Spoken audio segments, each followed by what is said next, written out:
The US state of California continues to deal with damage from the March storm. The state has been hit by a series of atmospheric rivers, causing several fatalities and very significant damages. But in the southern part of the state, the situation is altogether different.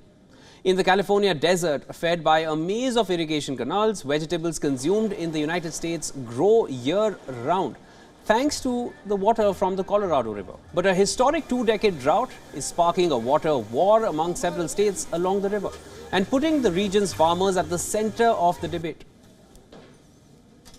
Everything to grow here has to be irrigated, and our only source of water is the Colorado River. So without the supply of Colorado River water coming here, there would be no one living here. There'd be nothing being grown here.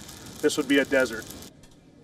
And as the decades-long drought desiccates the once mighty river, questions are now being asked why a handful of farmers are allowed to take as much water as all of Nevada and Arizona combined. Imperial County uses the largest supply of water on the Colorado River, and that's painted a target on our back. You know, we're the ones that have the largest supply, so in turn, we're probably the ones that can do the most. Now, this could be the reasoning. The land here has always been fertile, but at the same time, the weather conditions have always been dry. Since the Imperial Valley gets sunshine throughout the year, the valley was deemed as the perfect area to produce crops year-round to feed a growing population. But there was one problem. The valley was deprived of a water source. Now, their solution was to build a 130-kilometer canal from the Colorado River, positioning themselves at the head of the queue for the rights to that river. An agreement hashed out over a century ago allows Imperial Valley farmers to use 3.1 million acre-feet of water every year. This is about 70% of all the water California is allowed to take.